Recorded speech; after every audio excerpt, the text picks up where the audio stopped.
You better believe I have some thoughts on the new dietary guidelines. So I'm going to pop up a picture here of what they posted. It looks confusing. It looks as though you're supposed to have protein, healthy fats, dairy as to fruits and vegetable consumption. And then they put whole grains on the very bottom of this food pyramid.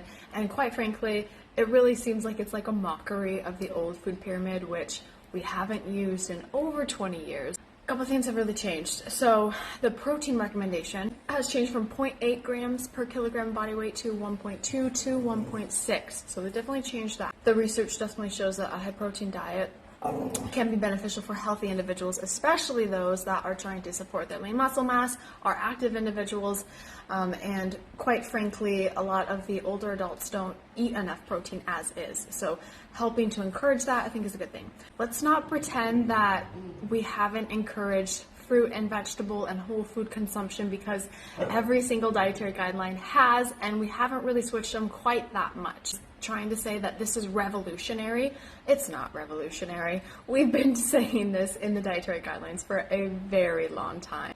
Encouraging fruit and vegetable consumption, encouraging reducing added sugar intake, encouraging reducing sodium, encouraging restricting saturated fat, all of that is something that we have always had in the dietary guidelines, and to limit certain foods. My main gripe in this whole food pyramid thing is that they're encouraging high saturated fat intake. So full fat dairy, butter, beef tallow, etc. that are on there. You know, animal proteins also contain some saturated fat.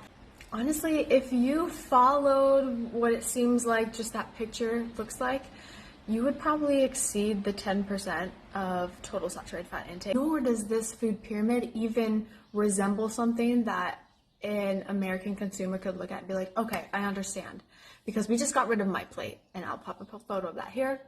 That was actually practical. What do I put on my plate every single day so that I can nourish my body? It gave you exactly that. It even showed you some proportions. I really like that. It was a helpful tool. I also really like Harvard's plate. I'll pop a photo of that here too. I often use that sometimes with clients. The other thing, if you look at this pyramid, is I'm not seeing a lot of plant-based proteins on here, which is very beneficial for our health and for our gut health. You know, like beans, legumes are great for getting plant-based protein, for getting some fiber in, and I don't really see them emphasized on this pyramid. A lot of people are still fearful of carbs, and I feel like this pyramid helps to encourage that more. So I don't personally work with people with eating disorders, but my concern is definitely around people who have an eating disorder or have had one in the past. I don't think it's practical. I think that encourages saturated fat intake, but then they say to limit it. So it's, again, confusing, especially to a consumer, unless they're working with a dietitian. It looks pretty low carb or like anti-carbohydrate. I do love the fruit and vegetable consumption. Of course, I love the focus on whole foods, but that, again, is not revolutionary. That's something that we have always discussed and encouraged in the dietary guidelines, and dietitians always approach a food first approach.